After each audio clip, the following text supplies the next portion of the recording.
Bonjour à tous, bienvenue dans cette nouvelle vidéo.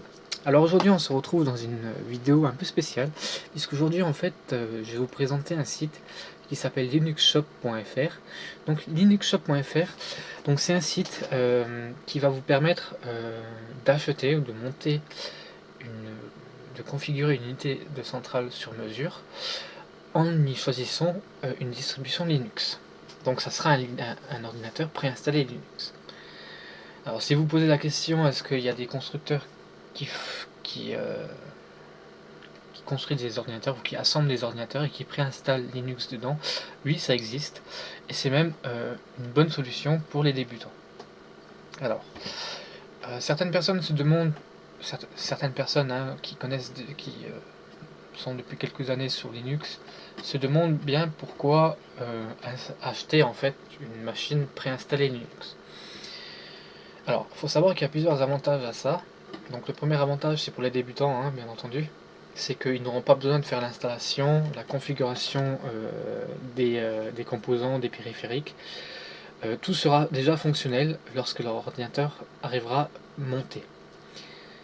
Donc ça, c'est un point positif pour un débutant, puisqu'un débutant, quand il débarque par exemple de Windows, c'est assez compliqué pour lui de devoir mettre les mains dans le terminal et de devoir configurer son matériel. Bien qu'aujourd'hui, avec la plupart des distributions, les périphériques du style Wi-Fi, lecteur de CD, voilà, souris, tout est déjà presque reconnu nativement. Il y a quelques matériels qui ne sont pas reconnus nativement, hein. Mais c'est un avantage pour un débutant puisqu'il n'aura rien besoin de faire, il aura déjà un système fonctionnel et il pourra apprendre à utiliser son système convenablement.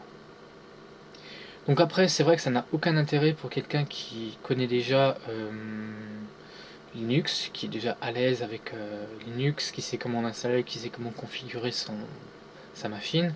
Donc il peut tout à fait se monter une machine, par exemple sur TopAchat, de ne choisir aucun OS et de choisir Ubuntu, hein, par exemple.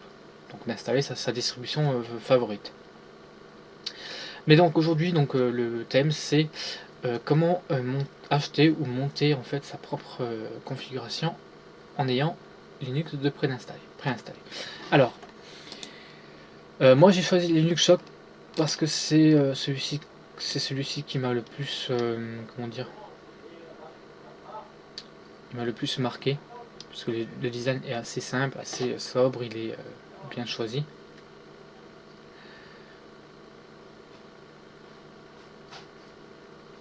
Donc aujourd'hui, on va apprendre à configurer une unité centrale sur mesure.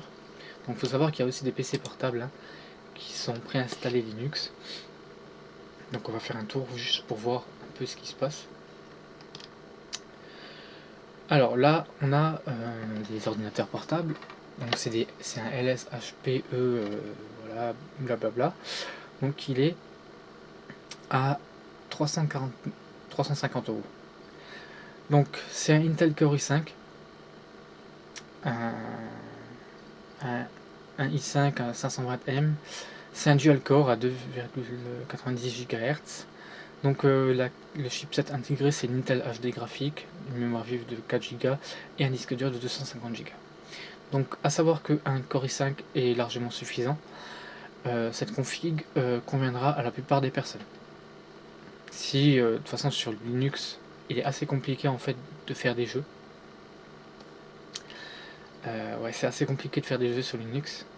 C'est pas sur Linux que vous allez pouvoir jouer en ultra sur, par exemple, sur Far Cry.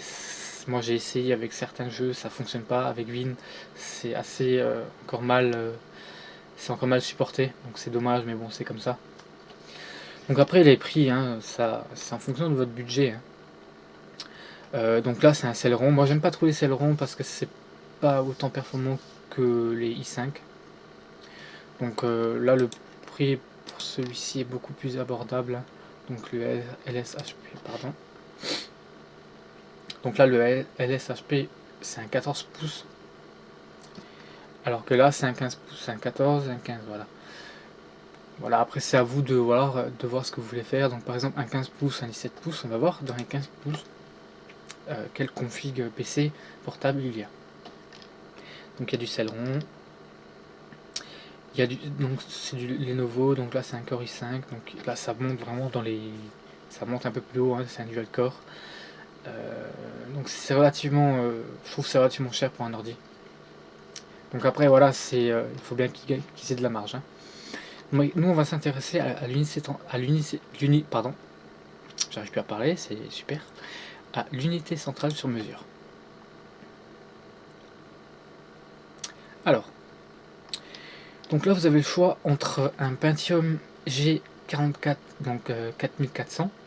Donc rapport qualité-prix, c'est un très bon processeur. J'avais même entendu que ce processeur était capable de faire, était suffisant pour des jeux.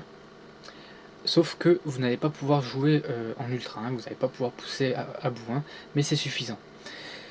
Alors après, vous avez un Intel Core i3, donc c'est un 6100, donc il a 200 €. Donc là c'est assez... voilà, donc vous avez un Core i5, hein, donc voilà, après vous avez le Core i7, là vous montez vraiment... Mais moi je trouve que pour une distribution Linux, avoir autant de performance, c'est pas la peine, puisque déjà Linux est relativement léger par rapport à Windows. Donc ça ne sert pas à grand chose, hein, d'avoir... voilà. Donc ensuite, en mémoire vive, je dirais que 4 Go pour Linux, c'est relativement suffisant. Ça après, c'est en fonction de de l'utilisation que vous allez en faire. Moi je sais que moi j'utilise Linux pour par exemple du dev web, donc je vais pas en fait avoir une machine avec 16 Go, peut-être 8 Go de RAM, mais pas 16 Go. Donc on va plutôt choisir 8 Go pour prendre large, mais sachez que 4 Go, si vous ne faites pas grand chose, si vous faites juste des vidéos sur YouTube, des petits montages vidéo, c'est largement suffisant. Hein. Donc après, au niveau du stockage, donc ça c'est en fonction de vos habitudes. Hein. Donc si vous avez l'habitude de stocker beaucoup de choses, je vous conseille quand même de prendre un TO, voire 2000 Go. Et si vous voulez prendre un SSD, c'est tout à fait possible, sauf que là vous allez... Donc un disque dur... Donc là, un SSD c'est relativement cher, donc là ça va. 100 € pour un disque dur, c'est un 510e aux secondes, 240 Go, donc on va pas le prendre parce que ça ne sert à rien. Donc là, multicarte, donc là il nous dit quoi? Multicarte ou connexion Wi-Fi. Donc vu que c'est une tour, j'imagine que vous allez avoir une connexion filaire, mais vous pouvez tout à fait rajouter la connexion Wi-Fi. Hein. Donc là on a un ordinateur qui avoisine les 439,95 €. Alors, là on a choisi les composants de l'ordinateur, donc là il vous montre que vous avez deux ports USB 3.0, que vous avez un port USB 3.1, deux ports USB 2.0, un USB-C, un VGA, un HDMI, un DVI, un RJ45 et 3 prises jack. Et des connectiques avant, donc ça c'est cool. Donc vous avez deux ports USB 2.0 et deux prises jack. Et le multicarte, il y a un port 3.0, un SD, un CFI, un MS, un CD, XD, MMC, etc.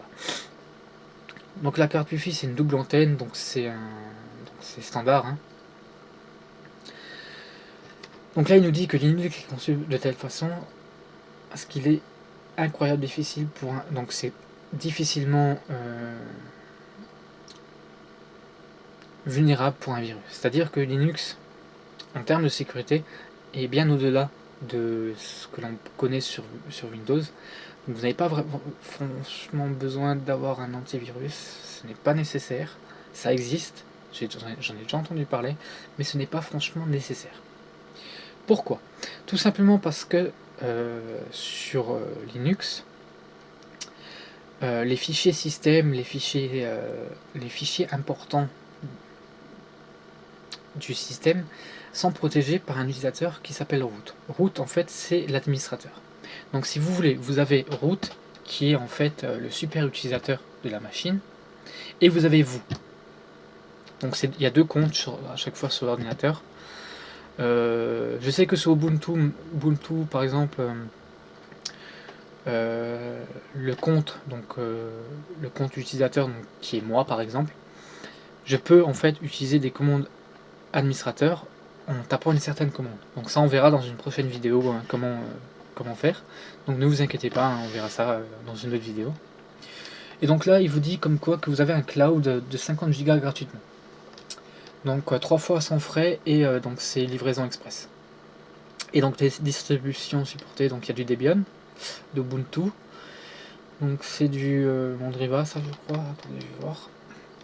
J'ai pas testé toutes les distributions, donc il y a Ubuntu avec GNOME 14.04 LTS, donc LTS c'est long support, donc ça veut dire que par rapport aux autres versions, Ubuntu, je sais que, je crois que c'est 2 ans, non c'est 1 an ou 2 ans, je sais plus, je crois que c'est 2 ans ou 1 an, ou par exemple la version d'Ubuntu 15.10, celle que j'ai actuellement, elle ne sera plus valable dans 1 an.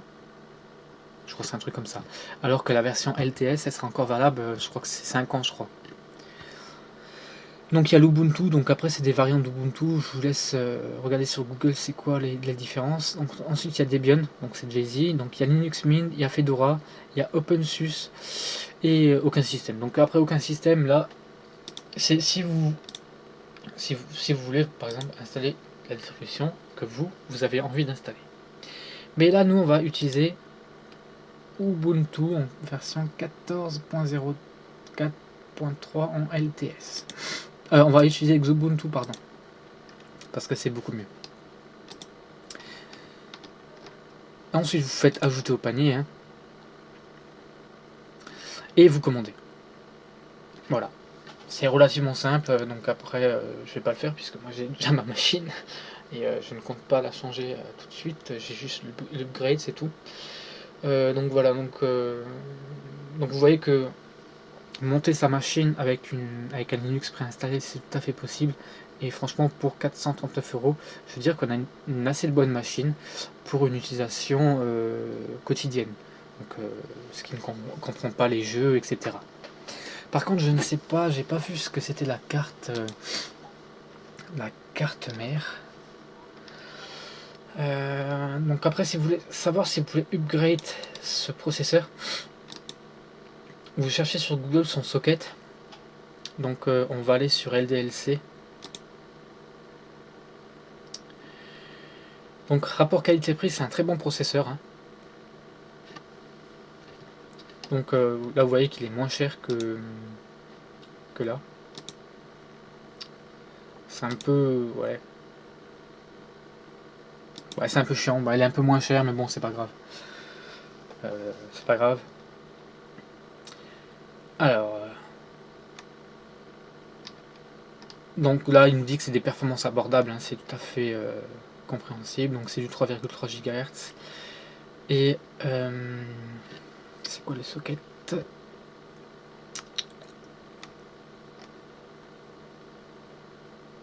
Je ne vois pas où est le socket. On va faire une petite recherche, hein.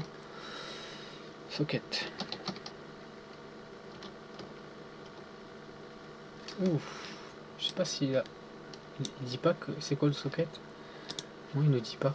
D'habitude ils le disent c'est quoi le socket. Donc là vous tapez sur Google socket, hein. Ça c'est pour savoir quel processeur vous pourrez mettre. Alors donc il paraît que le socket c'est un 1151. Donc ça veut dire que vous pouvez l'upgrade, vous pouvez mettre supérieur. Donc effectivement on avait vu ici qu'on pouvait mettre un i7. Donc il est plus cher. Donc si vous voulez par la suite l'upgrade pour un i7 ou pour un i5, je vous conseille d'aller sur Topaswap parce qu'ils ont des prix assez abordables.